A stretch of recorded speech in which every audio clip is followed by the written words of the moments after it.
Halo semua, kalian ingin membuat desain kayak gini? Tetapi baru bisa buat desain kayak gini?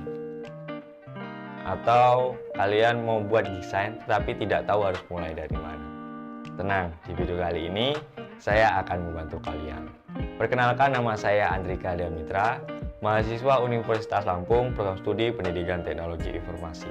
Pada video kali ini, saya akan membantu kalian dalam mempelajari 9 unsur desain grafis yang perlu diketahui oleh pemula. Langsung saja kita masuk ke dalam penjelasannya. Perlu kalian ketahui bahwa desain grafis atau rancang grafis adalah proses komunikasi menggunakan elemen visual seperti tipografi, fotografi, dan ilustrasi yang digunakan untuk menciptakan persepsi atau menyampaikan pesan tertentu. Dengan unsur-unsur desain grafis seperti antara lain ada titik, kemudian garis, bidang, ilustrasi, tipografi, warna, gelap dan terang, tekstur, dan ruang.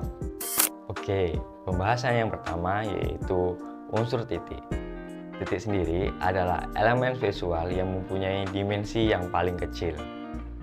Dia tidak memiliki panjang, lebar, ataupun tinggi, dan biasanya digambarkan sebagai bentuk bulatan yang paling kecil. Biasanya titik ini digunakan sebagai elemen untuk melengkapi sebuah desain grafis ataupun bisa juga digunakan untuk dijadikan sebagai tekstur. Yang kedua, ada garis. Garis adalah salah satu elemen visual fundamental yang ada pada desain grafis. Garis sendiri didefinisikan sebagai sekumpulan titik yang saling terhubung dan memiliki panjang, arah, dan ketebalan. Garis tidak serta-merta berbentuk lurus, tapi ada juga garis yang berbentuk lingkaran ataupun berbentuk abstrak. Yang ketiga itu ada bidang. Bidang adalah elemen visual yang mengacu pada area dua dimensi yang dimana dia itu dibatasi oleh sebuah garis. Biasanya bidang itu ada yang berbentuk bulat ataupun ada berbentuk yang segitiga, ada yang berbentuk oval, dan masih banyak lagi bentuk-bentuk bidang yang kita ketahui. Yang keempat ada ilustrasi. Ilustrasi sendiri adalah elemen penting yang digunakan di desain grafis untuk menjelaskan sebuah informasi, menarik perhatian, menyampaikan emosi, dan membangun identitas merek. Biasanya bentuk-bentuk ilustrasi itu hampir sama seperti yang ada di sekitar kehidupan kita. Lalu yang kelima itu ada tipografi.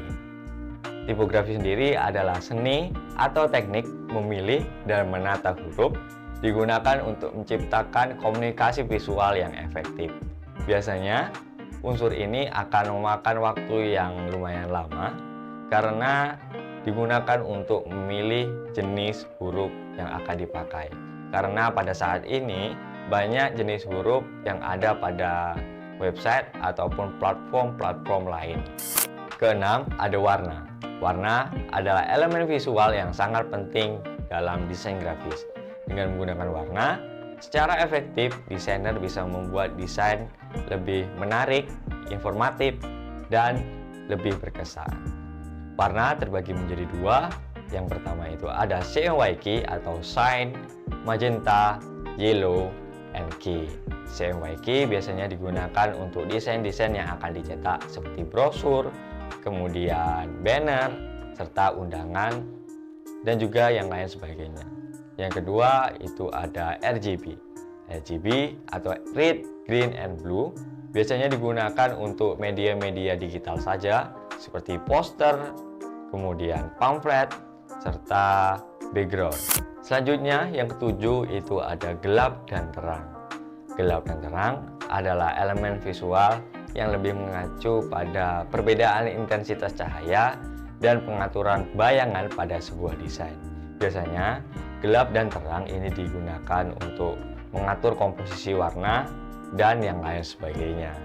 Kedelapan itu ada tekstur. Tekstur sendiri adalah elemen visual yang lebih mengacu pada kualitas permukaan pada sebuah objek di desain grafis. Biasanya tekstur mempunyai permukaan seperti kayu, kertas, kemudian kain, rumput, dan yang lain sebagainya.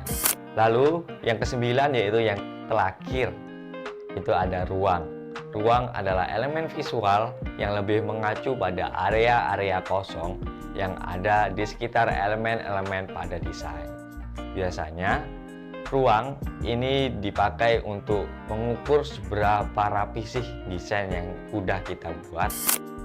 Nah, gimana? Sekarang udah tahu kan apa aja sih 9 unsur yang ada pada desain grafis yang perlu diketahui oleh pemula. Apabila masih ada yang dibingungkan, silahkan teman-teman memberikan pertanyaan di kolom komentar. Saya membuka pertanyaan sebanyak-banyaknya. Dan apabila ada kesalahan dalam saya menyampaikan di video ini, saya memohon maaf.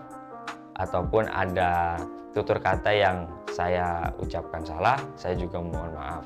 Saya sangat berterima kasih atas teman-teman yang telah menonton video ini. Saya akhiri video ini, sampai jumpa.